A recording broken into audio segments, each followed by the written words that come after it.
నమస్కారం అండి. నా పేరు డాక్టర్ నవీన్ పోల్వరపు. నేను యశోద హాస్పిటల్స్ హైటెక్ సిటీలో senior gastroenterologist and liver transplant స్పెషలిస్ట్గా పనిచేస్తున్నాను. సో ఈ క్వశ్చన్ చాలాసార్లు మాకు వస్తుంటుంది అండ్ చాలామంది పేషెంట్స్ మా క్లినిక్లో చూస్తుంటాము. ఈ కాలేయ ప్రాబ్లమ్స్ తోటి, లివర్ ప్రాబ్లమ్స్ అనేది. సో ఈ కాలేయం అంటే ఏంటి, ఎందుకు కాలేయం ప్రాబ్లమ్స్ వస్తాయి, అండ్ దీనికి ఎలా కనుక్కుంటాము, అండ్ దీనికి చికిత్సలు ఏమున్నాయి, దాని గురించి బ్రీఫ్గా డిస్కస్ చేద్దాం. సో కాలేయం అనేది, లివర్ అనేది largest organ of the body అనమాట. అంటే అన్నిటికంటే పెద్ద అవయవం మన బాడీలో.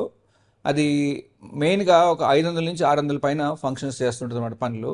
దీంట్లో ముఖ్యంగా చేసేది మన ఫుడ్ తిన్నప్పుడు అరుగుదలకు కావాల్సిన బైల్ జ్యూసెస్ కానీ, అండ్ అబ్జార్ప్షన్ కానీ, అండ్ మెటబాలిజం కానీ కావాల్సినవి కూడా లివర్ నుంచి వస్తాయి. అలాగే ప్రోటీన్స్ ఉత్పత్తి అవటం కానీ, మన బ్లీడింగ్ అవ్వకుండా ఆగటానికి కావాల్సిన ప్రోటీన్స్ అన్నీ కూడా లివర్ నుంచి వస్తాయి.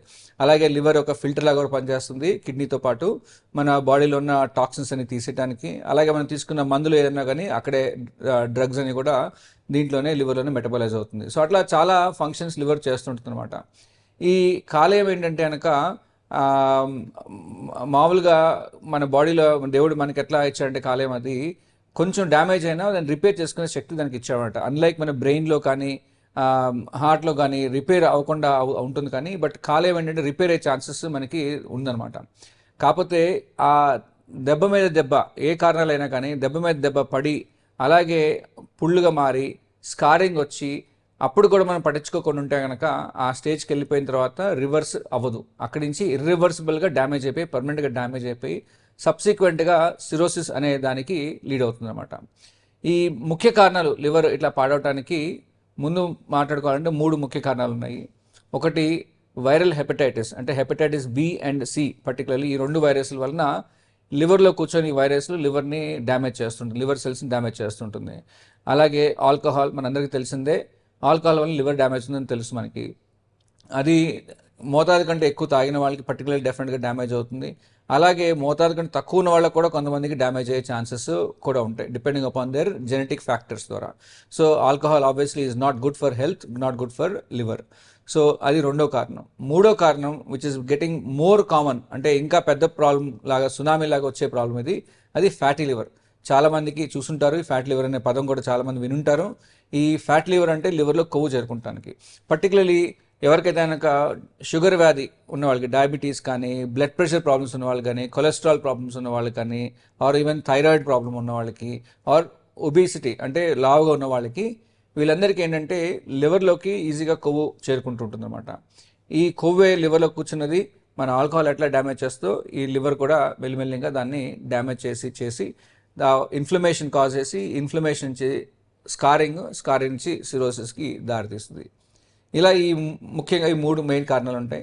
అది కాకుండా చాలా అదర్ కారణాలు ఉన్నాయి. For example excess iron deposit అయినా, కాపర్ డిపాజిట్ అయినా, అలాగే ఆటో ఇమ్యూన్ కండిషన్స్ అంటాం. అంటే మన ఓన్ సోల్జర్స్, మన బాడీని ప్రొటెక్ట్ చేయాల్సిన సోల్జర్స్ ఈ లివర్ బయట ఆర్గన్ అనుకొని దాన్ని అటాక్ చేయటం అనమాట. అటాక్ చేసి దానివల్ల కూడా మనకి ఈ లివర్ డిసీజెస్ రావటము, కాలేయ ప్రాబ్లమ్స్ వస్తుంటాయి అనమాట. కాలేయం ఏంటంటే కనుక నుంచి మనకి సిమ్టమ్స్ వచ్చేసరికి ప్రాబ్లం అయ్యి సిరోసిస్ వచ్చి డ్యామేజ్ అయ్యి, పర్మనెంట్గా డ్యామేజ్ అయ్యి మనకి తెలిసేసరికి చాలా లేట్గా తెలుస్తుంది అనమాట.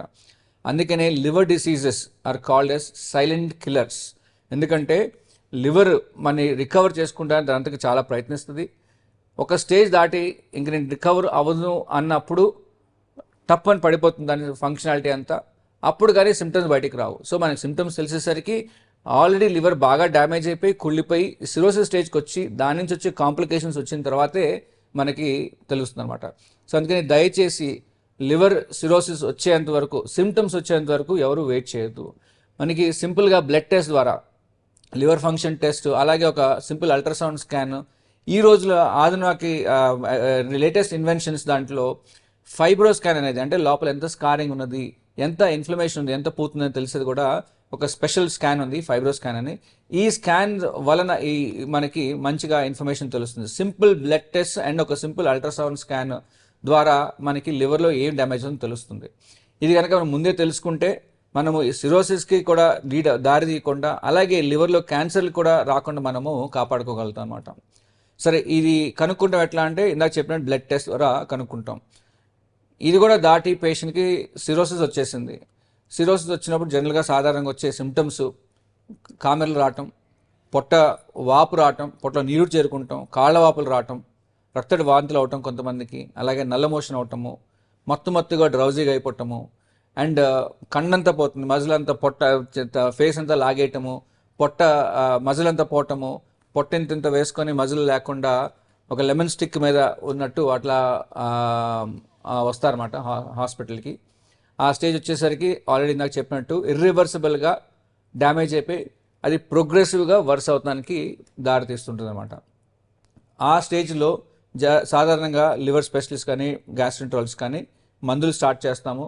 ఏదైతే కారణాలు ఉన్నాయో, ఫర్ ఎగ్జాంపుల్ వైరస్ వలన హెపటైటిస్ బి, సి లాంటి వైరస్లు ఉంటే అది తొలగించడానికి మందులు ఇవ్వటము, కంట్రోల్ చేయడానికి మందులు ఇవ్వటము, అలాగే ఈ పొట్టలో నీరుడు కానీ కాళ్ళ వాపులు ఆ నీరుడు తీయటానికి మనము మందులు ఇచ్చి దాన్ని మెల్లిమెల్లిగా నీరుడు తీయడానికి ప్రయత్నిస్తాం. ఇది కూడా దాటి ఇంకా కాంప్లికేషన్స్ పెరుగుతున్నాయి, అంటే ఈ మందులతో కూడా సెట్ అవ్వట్లేదు, ఇంకా కాంప్లికేషన్స్ పెరుగుతుంటే అప్పుడు మాత్రము లివర్ మార్పిడి చేయాల్సి ఉంటుంది. అంటే లివర్ పర్మనెంట్గా ఇర్రివర్సిబుల్గా డ్యామేజ్ అయిపోయింది, అది మళ్ళీ నార్మల్కి రాదు అన్నప్పుడే మనము లివర్ని మార్పు చేస్తాం. సో లివర్ ట్రాన్స్ప్లాంట్ అనగానే చాలామంది పెద్ద ఆపరేషన్, బోల్డంత ఖర్చు అవుతుంది, చేసిన తర్వాత కూడా చాలామంది చనిపోతారు, ఉపయోగం ఏంటి అని ఆలోచిస్తారు. అవన్నీ ఎప్పుడో మాటలయ్యి లివర్ ట్రాన్స్ప్లాంట్ 40 ఏళ్ళకి ఇప్పటికి చాలా మారింది. ఇప్పుడు చేసే liver transplants very successful programmes, మంచి సెంటర్లో చేయించుకుంటే ఆల్మోస్ట్ 95-98% సక్సెస్ రేట్ చెప్తాము. అంటే 100 మంది చేస్తే 95 మందికి 98 మందికి దాదాపు సక్సెస్ఫుల్గా చేయొచ్చు ట్రాన్స్ప్లాంట్. వీళ్ళే 10 ఏళ్ళు, 15 ఏళ్ళు, 20 ఏళ్ళు, 30 ఏళ్ళు అలా బతికిన వాళ్ళు కూడా ఉన్నారు. అలాగే చిన్నపిల్లలు కూడా ట్రాన్స్ప్లాంట్ చేస్తాం, వాళ్ళు పెద్దగా అవటం, అడల్ట్ అవ్వటం, మళ్ళీ వాళ్ళు ఫ్యామిలీ చేయటము, పిల్లల్ని కంటము, అలాగే నార్మల్ జాబ్స్ చేసుకుంటూ నార్మల్ మనిషిలాగా తిరగడానికి కూడా చాలామంది ఉన్నారు. సో ఇవన్నీ అడ్వాన్స్మెంట్స్ బాగా వచ్చినాయి లివర్ ట్రాన్స్ప్లాంట్కి. సో దయచేసి మీకు గనక లివర్ ప్రాబ్లమ్స్ ఉంటే డెఫినెట్గా లివర్ స్పెషలిస్ట్ కలవండి. ఒకవేళ లివర్ స్పెషలిస్ట్ ట్రాన్స్ప్లాంట్ చెప్పారు అంటే మాత్రము ముందే కళ్ళు మూసుకొని నాకు వద్దు అని అనకుండా ముందు దాని గురించి తెలుసుకొని జాగ్రత్తగా కనుక్కొని కరెక్ట్ డెసిషన్ తీసుకొని మీ లైఫ్ మీరు సేవ్ చేసుకోవడానికి ప్రయత్నించండి. సో ముఖ్యంగా నేను చెప్పాల్సింది, లివర్ డిసీజ్ రాకుండా ఫస్ట్ కాపాడుకోండి. దానికి చేయాల్సింది healthy life style and exercise. So diet మంచిగా తీసుకొని హెల్దీగా తీసుకుంటూ, అలాగే ఎక్సర్సైజ్ రెగ్యులర్గా చేస్తూ, రెగ్యులర్గా చెకప్ చేసుకుంటూ, మన లివర్ ఎలా ఉంది, ఏ స్టేటస్ ఉంది తెలుసుకుంటూ, అలాగే హెపటైటిస్ బికి వ్యాక్సినేషన్స్ ఉన్నాయి. వ్యాక్సినేషన్ తీసుకుంటే కనుక మనకి ఆ హెపటైటిస్ బి వైరస్ సోకకుండా మనం కాపాడుకోవచ్చు. ఇవన్నీ చేసుకుంటూ రెగ్యులర్ ఫాలోఅప్ చేసుకుంటూ ఉంటే మీ లివర్ సేఫ్గా ఉంటుంది. హోప్ మీరందరూ ఇవన్నీ మంచిగా విన్ని ఫాలో అవుతారని కోరుకుంటున్నాను. Any questions, of course you can contact us and we can help you with any advices. Thank you.